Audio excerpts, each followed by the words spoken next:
Hey, everybody, and welcome to this episode of Beyond Day One, the podcast. Today, we are talking about the concept of work life balance. I just recently saw a podcast, well, not a podcast, but an interview with a young man by the name of Emil Barr. Emil Barr is a young entrepreneur who, at the age of 24, started off in his dorm room building an application that would help companies to expand their social media reach. And he has turned that into a multi-million dollar company. And so this week or last week, he actually wrote an op-ed in the Wall Street Journal, which I'll link to at the in the description, that talked about the concept of work-life balance for Gen Z. And his principle or his position is that you're going to have to come to a point where you compromise or sacrifice your work life balance in order to accomplish something. Well, that is a significant statement. And I know a lot of people who wouldn't agree with that. So I decided to bring some friends along as usual with me to talk about it. With me, I've got Philip Rich and I've got the one and only Ryan Holdeman. And we're going to talk about work life balance. So, you guys, when I was just sharing about Emil and his concept that if you're going to do something great, that for a time you're going to need to sacrifice the work life balance in order to get things done. What do you guys think about that concept? How does it hit for you? And Philip, I think I want to start with you because both you and I, we are we're Gen Xers, and when we came into the workplace, work life balance was top of the list for us as well. That was the big thing. And quite frankly, you guys, it's been a conversation piece for a couple of generations. Everybody's been searching for this mystical work life balance. Right. And I know when I came out, I wanted that. I wanted to not be working so hard that I couldn't enjoy my life. But then I wanted to make enough money to make my life enjoyable. And Mhm. so there's this weird give and take that happens around work life balance. But what do you think, Philip, when you hear that?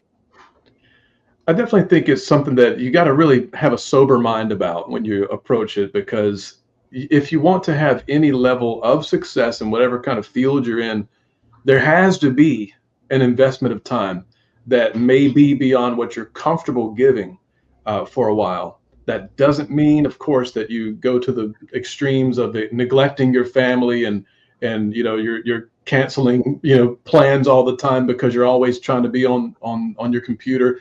I think what we have to remember is that the Pareto principle comes into play as well, that there's always that 80-20 that we're dealing with. 80% of your results come from 20% of your efforts. And if we're honest about it, we can realize that maybe a lot of this time we're spending at work, quote unquote, are we really doing the 20% that's going to get the 80% results, or are we not maximizing our time at work? I think that can be a problem there. I think a lot of times, if we're honest in that area with dealing with how we're working, we may find that we actually have more time to be able to balance out with other things, with family obligations and so forth. Okay, now you're talking crazy. At some point, we got to come back and talk about that because to me, that's the real crux Yeah. of the issue. And it is what you do with the time that you have. You just Yes. look at what happened during COVID when all of these kids were going to school virtually, but they were only going to school for like 4 or 5 hours a day. And they were saying that they were covering all of the material that they needed to cover for that day. So Yes. then why do we have these kids in school for 9, 10 hours a day unless part of the reason is that it's daycare? Come on. I mean, Yeah.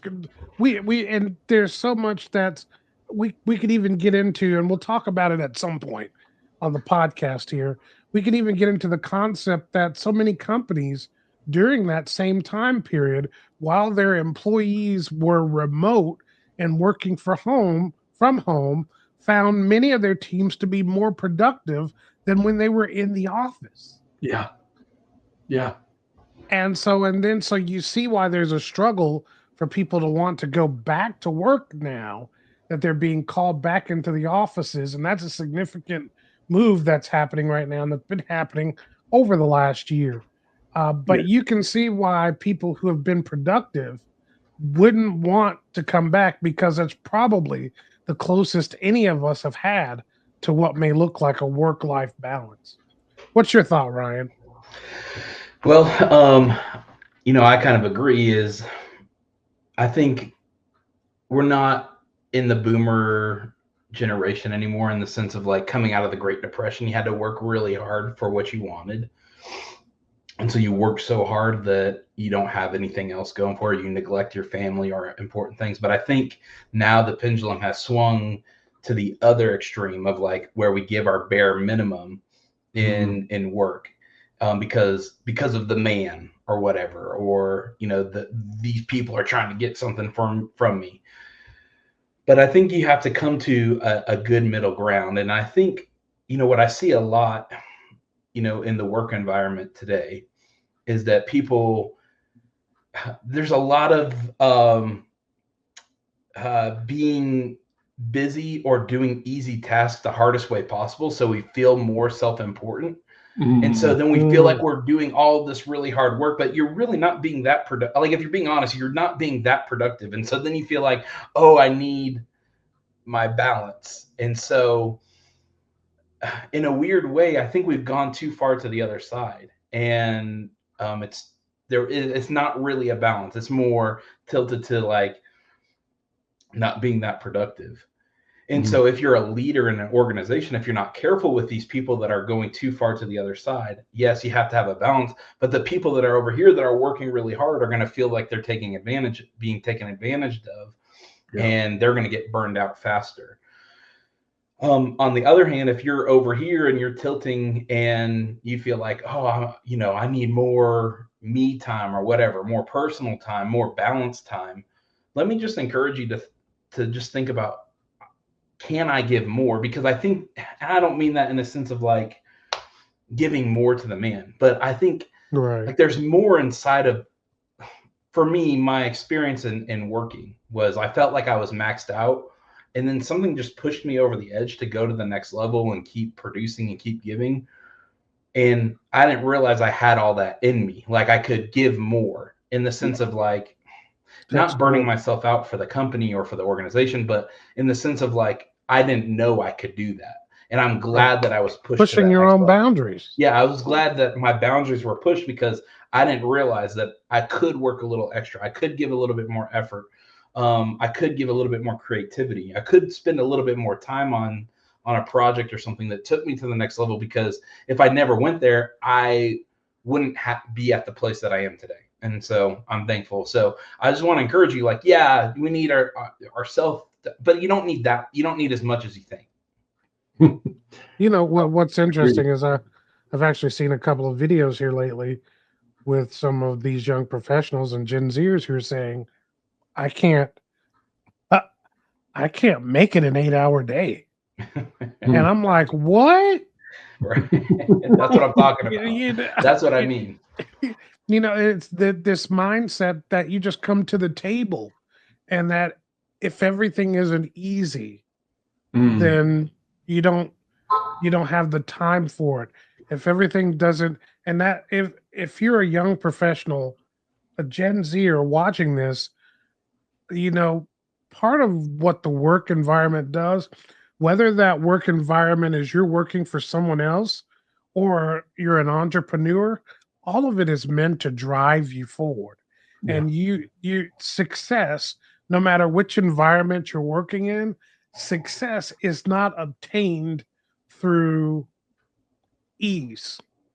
Right. At some point, if it was easy, the classic thing, everyone would do it, right? Everybody would be doing it. You have to exert yourself at least for a period of time. And we all talked about this on the side, but the reality is that I think the real work-life balance it's in knowing when it's time to work and when it's time to enjoy life. Yes. We were all, Philip, Ryan, and I, we were all doing a project together. And for nearly 2 years, we spent 2 years literally working in another state, having spent in 1 year more working days in that state than we did here at home. True. But we knew that was a season of work and there were significant things going on.